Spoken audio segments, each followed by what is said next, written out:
I get a couple of questions in my DMs, and a lot of them are starting to repeat themselves. So I thought I'd take a stab at them. Here we go. People say that AI is destroying the arts. What do you think of that? I love this question. I don't think any arts are being destroyed. I think that AI is. Do you think brands should have to disclose when something is made with AI? I don't want to be boring and say it depends, but truly it kind of depends. But what's one misconception about creative AI that you wish people would stop repeating? I guess I don't like the misguided outrage in terms of how we're using AI now. I think, how do we scale content with AI without losing our brand voice or emotional depth? This one's so important because will AI eventually replace creative directors? This one makes me giggle.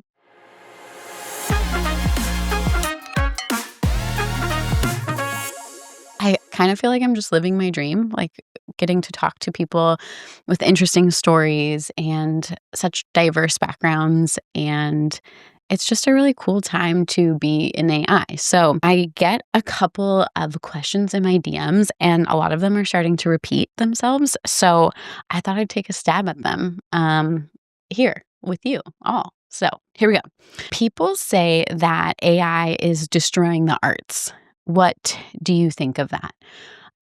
Well, first of all, I love that we want to protect the arts. So I think any outrage is appropriate. We have to protect the arts. Luckily, I think that AI is enhancing the arts for the most part. I think it's making us more imaginative. It's scaling the creative genius that's already out there.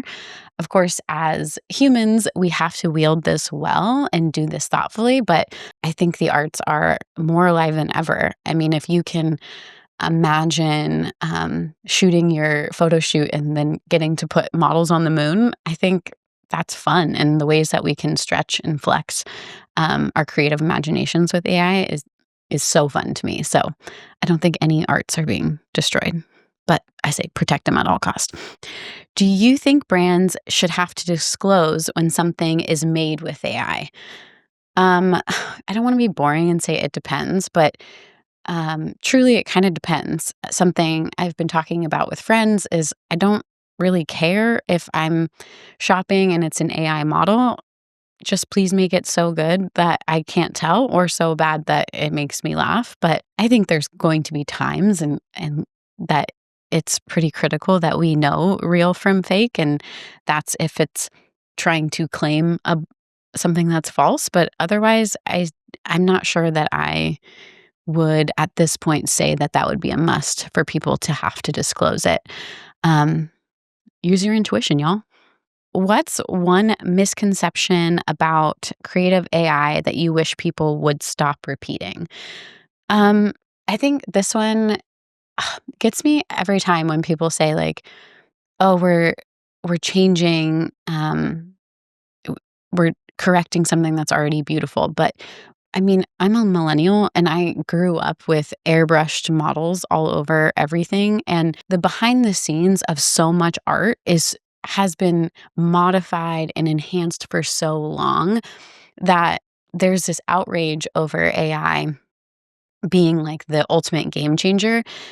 And while some of that outrage may be fair, it's not new. And so I think people that are new to the AI game can feel that outrage. But we've been airbrushing and making up stuff and doing CGI movies for a long time. So I guess I don't like the misguided outrage in terms of how we're using AI now. How do we scale content with AI without losing our brand voice or emotional depth? I think this one's so important because ultimately a lot of the brands that I know I get the opportunity to work with, or even friends that are brand owners, or even myself as a brand owner, built something from pure imagination, blood, sweat, and tears. It's so personal, and that deserves to be preserved.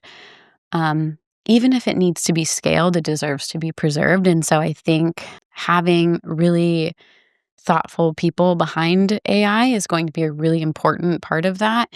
Making choices of which tools to use, not just the cool, flashy ones, but sifting through the sea of AI tools and really picking the ones that are the best fit for your brand. And maybe the goal's not always speed. Maybe the goal is inspiration. Yeah, I think not losing depth is the goal. And I hopefully all AI creative tools have that goal in mind when they're building. Hopefully. What parts of the creative process should be automated first and what should never be automated? I think we can all agree that resizing is kind of the worst. Grunt work, I call it creative admin. If we just had more time to use our imagination and create, I think we'd all be better for it. So there's so much about the creative process that is so not sexy and can absolutely be automated. I mean, I saw that even back in the day with Webflow, just taking the friction out of creativity just absolutely allows for more creativity. So the more that we can just focus on building and evolving and creating feelings in people with our brand, that has nothing to do with the grunt work or the resizing or text overlay. So I say any creative admin, all AI, baby. Will AI eventually replace creative directors? This one makes me giggle. Of course not. The whole reason AI exists is because creative minds stitched it together. I think creative directors are going to be even more in demand. There needs to be a creative, skilled, intuitive person behind AI to move things forward. Because ultimately, we live in a world that we're constantly just trying to feel something. And so AI can't make you feel something if there's not a person with intuition in the driver's seat. So I think this is such a cool opportunity for creative people to kind of come out of the woodworks and show us like the full scope of what they're capable of using AI. I think all creative people, and that's including copywriters, because I think we're all pretty over the structure of posts and responses that we can clearly tell have no soul. So I think it's a great time to be a creative and you just stand out amongst the sea of sameness. So yeah, go creative directors, go creative people. You're my people. That was all the questions. I love these. Keep them coming. And if you know any brand leaders, founders in the e-com space that you are curious about their story, tag them below. I love making new friends and I love having these conversations. So until next time, Mo Ritter out.